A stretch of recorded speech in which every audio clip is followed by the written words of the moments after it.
Hello and welcome to another episode of R&R's Ask the Expert. I'm Kayla McGowan, editor-in-chief, and we are talking about financial literacy in the restoration industry and understanding margin versus markup and its impact on your profitability.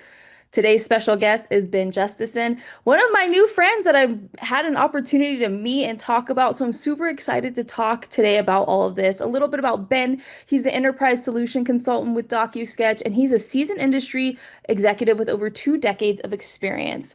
I'll let him do all the talking now with all these questions. Please welcome Ben. Thank you so much, Kayla. I really appreciate being on here. You're very welcome. I think this is a topic that you actually really love, so I'm super excited to kind of dive in. And I think we're going to have an article that comes out later that kind of dives into the details, which is really great because I think this is something that's talked about wherever we go, right? It's a constant conversation. I think there's a lot of gray area that people don't understand. So can you kind of break down the difference between margin and markup and why this is so confusing in our industry? Yeah, I think, well, first off, that difference between markup and margin. When I was pretty young in the industry, I don't think I understood it myself. In fact, I know I didn't. I had people that were able to help me along the way, but when we look at the terms on an estimate in this industry, doesn't matter what software you use, the terms overhead and profit keep coming up. And so uh, there's been there's been articles about it, there's been different takes about what should be done. And so I'll give you my take. I don't know if that's going to be the way the industry goes, but we are calling the markup at the end of the estimate overhead and profit. Overhead and profit are margin terms.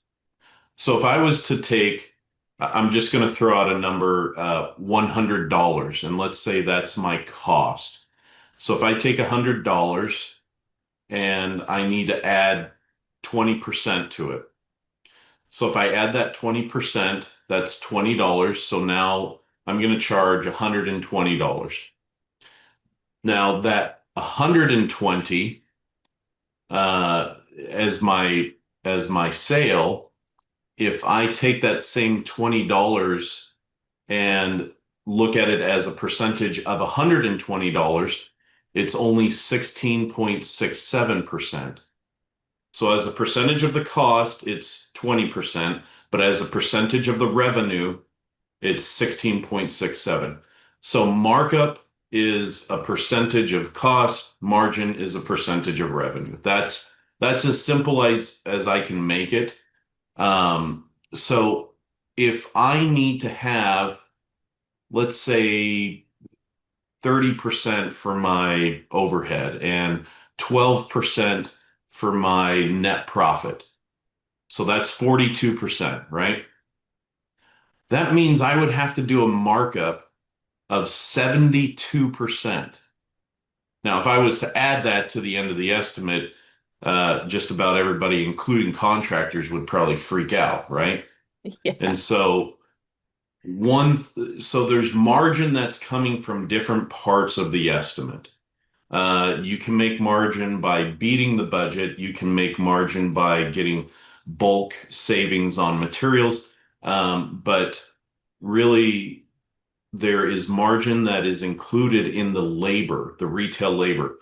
So if I'm charging you $100 an hour for a carpenter, I'm just making round numbers because they're easy to work with.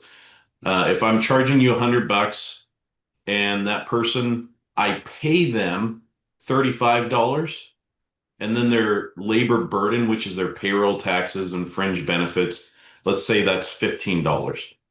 So $35, $15. So now I'm at $50, right? That means if I'm charging you $100, I have a labor overhead of $50. So that $50 of labor overhead is another part of the margin, as well as the overhead and profit, or I don't even want to call it overhead and profit. I just want to call it markup because that's what it is.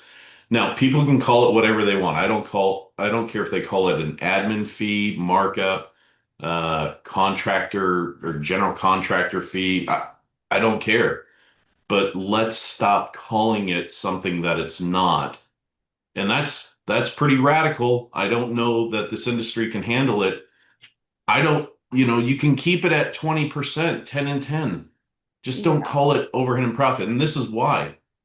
If I go to court and I'm going to testify regarding my estimate, and the attorney on the other side says, well, this says that your overhead is 10%, your profit is 10%, and I say something like, well, I know that's what it says, but that's not what it is. That's just what the industry calls it.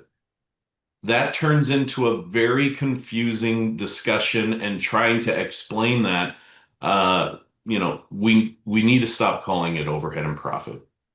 Well, I was going to say, then that's open to interpretation, right? Everybody's Yeah. OMP is going to be different, if you will. And I think you explaining markup and margin made sense. And I like that you use the numbers because I think that's what we need. We need those examples, even if they're just round numbers you're throwing out there, right? I mean, 20% to 16 point, did you say 7%? That is a really Yeah. big difference, right? That is a big difference. And so, how does misinterpreting markup and margin actually impact a contractor's bottom line? And what are some real world consequences that you've seen? Yeah, I think that if a contractor doesn't understand that, then, let's say they get a subcontractor to do certain work and they only apply, 20% to it. Uh, and they think, well, I'm getting 20%, that might get me by, but they're only making 16 to 17%. That may not seem like a big difference, but 3 to 4 points is a big difference. Not to mention most. So I'm part of the RIA, right? I'm the chairman of the Independent Pricing Task Force. And I'm part of getting that cost of doing business survey going, right? And so what we saw in the results of that is that I believe last year we saw that the average was around 36% for your overhead. I'm looking at stuff right now, and it looks like it's actually gone up as a percentage because a lot of contractors in the last couple of years have gone down in revenue. And so their overhead is probably unchanged, but as a percentage of the revenue, it's gone up. So if the average out there is 36% and you're only getting 20%, which is only really 16%, that's only half of what you need essentially just to cover your overhead. So you're losing money. You're not even making a net profit. And so understanding that, and understanding that you have margin that comes from somewhere else in the estimate, start looking at your labor rates in order to get that profit margin that uh, fits into your financials. And a lot of people know me as the pricing guy. So I teach people how to make their own price list and do pricing feedback. Uh, but that retail labor rate, that's what contractors determine, right?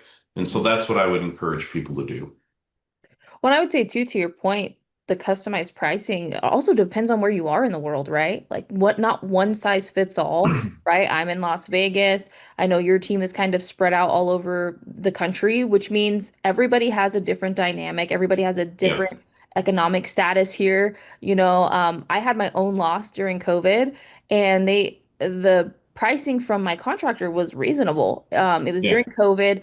And unfortunately, I was going back and forth on the price of materials, and I could not believe that it was like an argument over $5. I literally, so what you're saying, makes sense. Like, hey, let's look at where we are. The customized pricing works in your benefit for your margin and your markup, right? That you have to yeah, understand what your lay of the land looks like, right? Um, yeah. so what do you think financial literacy or why do you think financial literacy hasn't been prioritized in our industry? And what role do industry leaders and educators play in changing that? I know you play a really big role, just like you said, but can you give a couple of examples there? Yeah. So I was very blessed to have my dad involve me in the consulting group that he was a part of when the business was his. Between him and uh, other peers that were mentors to me, the consultants.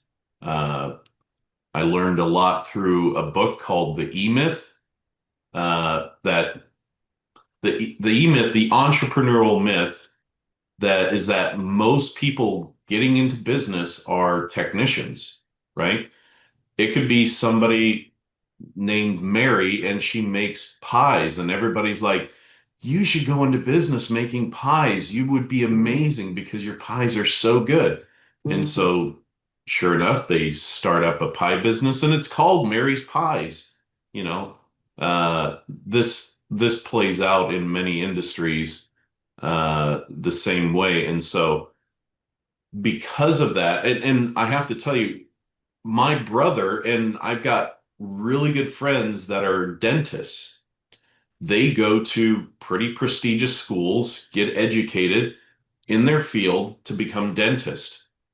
Believe it or not, it's kind of a mess in that industry. They don't learn financials when they're going to school. They don't learn how to run a business, and they struggle running a business because what they know is how to, you know, work on your teeth, not how to have a culture and have employees and management, leadership, accounting. They don't know any of that stuff. And if they do, it's because it's probably self-taught. And so to gain that literacy, um, so one of the things that I thought was pretty awesome when I was younger is uh, my dad and that peer consulting group. The way they trained me on an income statement is they took pennies and nickels and they created an income statement based on a $1 revenue, right? And so there's like 3 pennies that goes, or 30 pennies that goes towards the labor, and 5 pennies that goes towards the materials, and so on and so forth. And so all of this stuff starts adding up. And then at the bottom, when you're looking at your net profit, out of the 100 pennies, or between the pennies and nickels, it adds up to 100, right? For $1. At the very bottom, you might have 10 pennies left. Only 10 pennies out of the 100. And then you got to teach people out of that. Now you pay for your assets, your equipment, your trucks, and you have to pay your taxes. And so what's really left is like maybe 4 pennies, right? And so that's where this is also how you teach your people, right?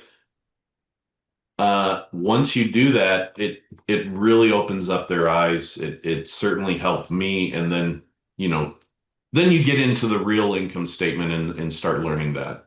No, that makes a lot of sense. I think when you take it down and it's an interactive opportunity, I think it is eye-opening, right?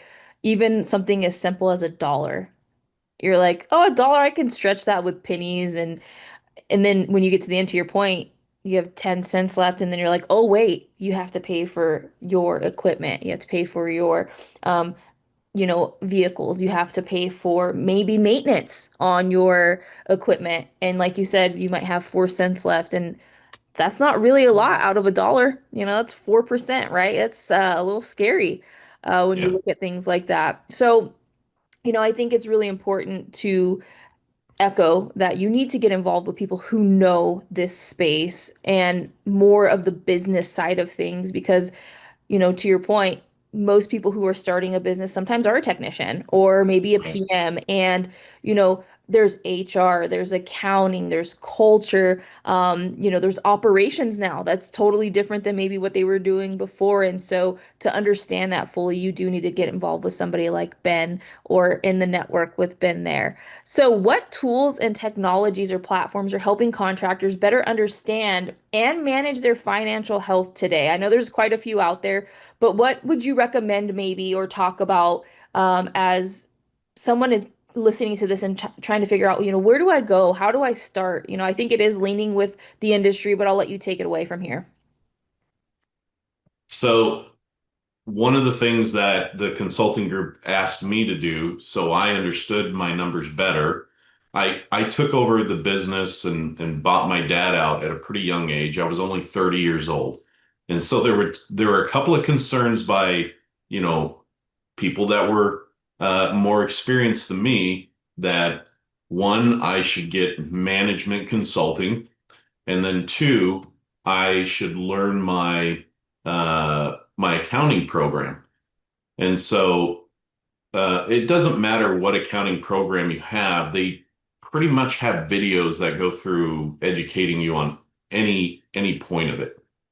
I was using Sage, and so I went through all the videos and I demonstrated that I was able to use it for, whether it be payroll or entering expenses or going through the general ledger with the overhead items, creating a WIP report. There's just so many things that you really should know about it. And because I went through that exercise, I mean, it's not like all business owners know how to run their accounting software. They hire somebody for that.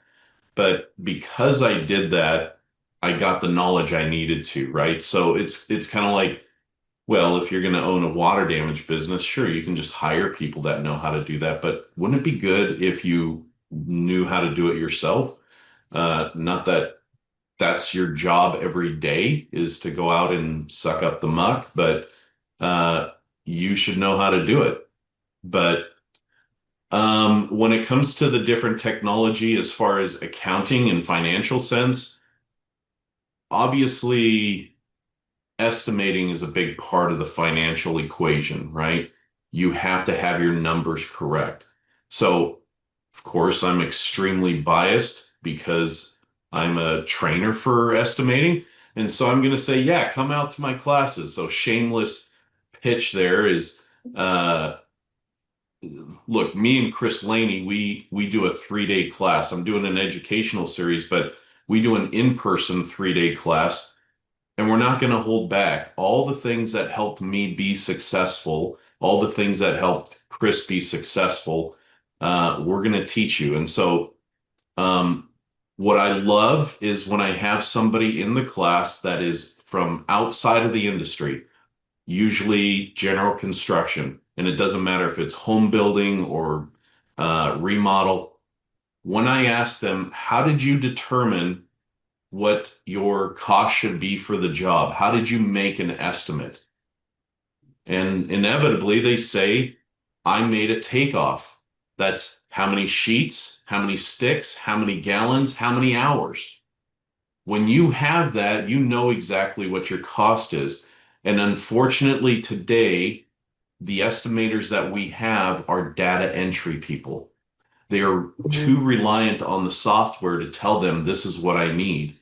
Mhm. So, in order to overcome that, one of the big things that we teach is, uh, not everybody's going to do a takeoff, but after you make your estimate, you can go into what's called the components report, and it shows you how many sticks, how many sheets, how many gallons, how many hours. And so just do a quick audit on your project. How much do I really need to do drywall, the painting, the trim, whatever it may be? And then how long do I think is it going to take to do each one of these trades? And if that's matching up, if you have a correct scope, your estimate's going to be very solid. But what we find, we do real-time reviews. We'll just pick somebody from the class. Hey, send me an estimate. I've never seen it before. And it's a little bit scary, Kayla, how much we're able to increase that estimate. I don't change any pricing. I don't change the yield. All I'm doing is finding things that they missed, and we are increasing it by 10, 20, even up to 40% sometimes. It's so much money that's being left on the table. And so learning that estimating system. And then the other problem that I see, people don't understand what actually is yielded in margin coming from their estimate. So there's like this magic number around 40%. It might be a little bit higher, maybe a little lower on the repair side. There seems to be, hey, let's get 40, maybe up to 50% on our repairs for a gross profit margin. So when people are shooting for that, they take, let's say it's a $20,000 estimate, and they say, okay, I just want to apply 40% to that estimate. Now, the problem is if it only yields 32%, you will only make 32%.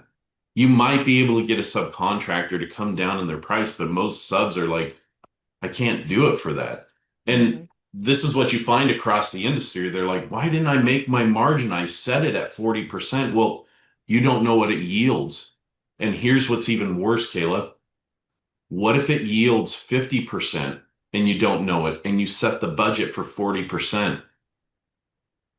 10%, you could have made 10% more and you didn't know it because you just applied a 40% margin to it.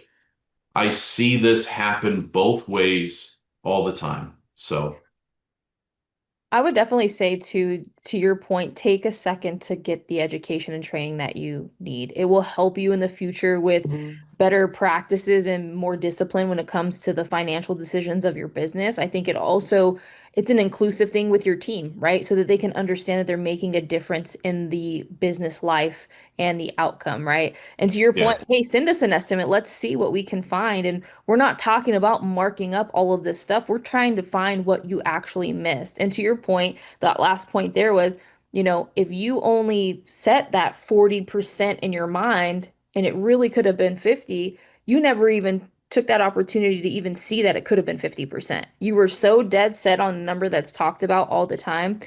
I think in this industry, we have to realize no job is the same, right? no. So you could have 40% here, you could have 50% here, you could have 36% here. So take that time in the beginning to understand and look at where the man hours are, look at where the materials are, and also make sure you're looking at the lay of the land pricing wise in your network, right? Materials go up and down all the time. They change Yeah, and fluctuate all the time. I think we've seen that more often than not. I mean, I know this is not really the same, but gas. We live right by a gas station, right? I'll go get gas one day and I'm like, oh, it's not bad, you know? And then like I drive by and I'm like, it went up 30 cents in 2 days. What? yeah, It's crazy because that can happen with materials too, depending on what's going on logistically, right? And so I think you have to take that time to understand that. So I do have kind of two questions I'm gonna put them into one because they really feed off of each other. And you kind sure. of covered this about like the practical steps, right? You just cover this. But if you could leave restoration contractors with a piece of advice and even technicians on how to improve their financial health heading into the next year, what would it be? I think you covered a couple, but what is maybe the easiest thing to implement right now to make a difference in the coming year? I, Kayla, I can't say it's easy. I don't think that anything that's worth doing that helps your business is necessarily easy, unfortunately. When people come to my class, I'm like, I am not going to make your life easier. I'm going to make it harder, but you're going to make money. Yeah. So it's worth it. So what I'm going to recommend is that the leadership team of a company gets together before the end of the year to do budget planning. Usually this is an offsite quarterly type meeting. If people want to know how to run that meeting, they should probably get with their consultant. But there's a couple of books that help with this. Traction is a book that a lot of people have read. And then Death by Meetings. Patrick Lencioni is the author. I love his books, and what a title, right? Death by meetings. And so it talks about the different types of meetings that you need. And in there, it gives an outline as to what you should go over in that quarterly offsite meeting. But either way, every department, whoever's managing that department, should come up with a budget of what they need to spend for that year, how many people they need, what are the assets that they need, what expenses are there.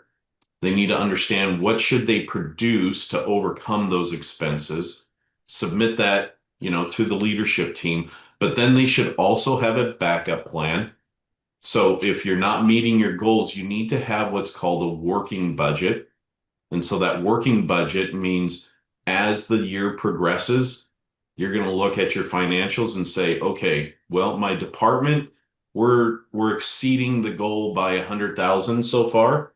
And so we're good to stick with the budget that we have. I would not go up. You should never be in a position where you think, oh, I have enough money, so I'm just going to spend. Don't do that. Just always act as if that budget needs to be set and you don't go over it.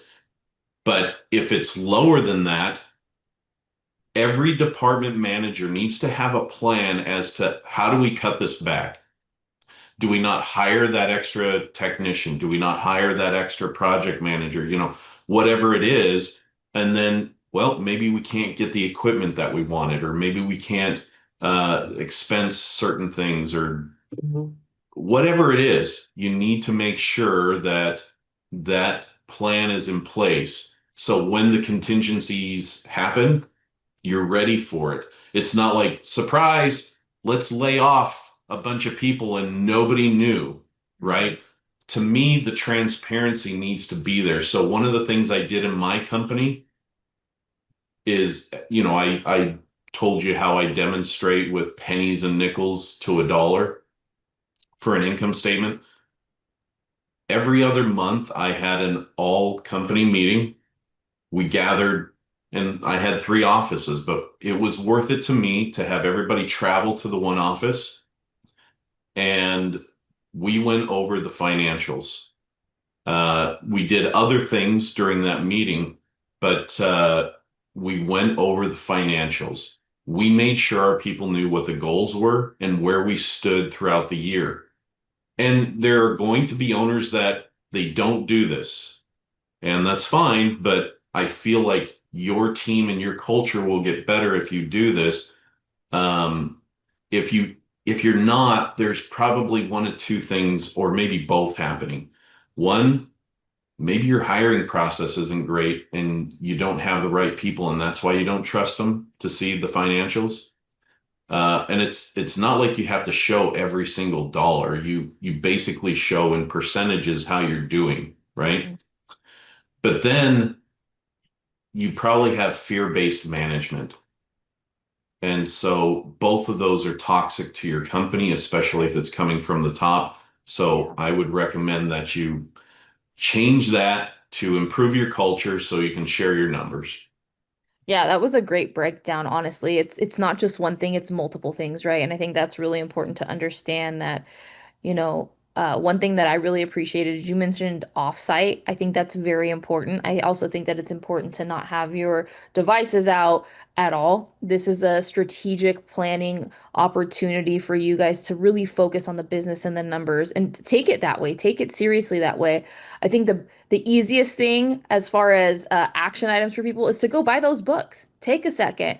You don't know what you don't know, so take a second and read those books and maybe better understand, hey, maybe I could do this in my business. Maybe I'm not doing this as good as I could. And that right there will set the tone and make a difference for the year of 2026, which I know so many people are actually looking forward to. 2025 has been a wild ride so far. But Ben, I think you gave us so much information. I can't wait to have you back on again. I think we should check in the beginning of the year and kind of see the lay of the land and if people are still using overhead and profit as a term. But I really like to thank you for coming on today and for all of you for all of you watching. Thank you for tuning in, and we will see you on the next episode of Ask the Expert. Take care.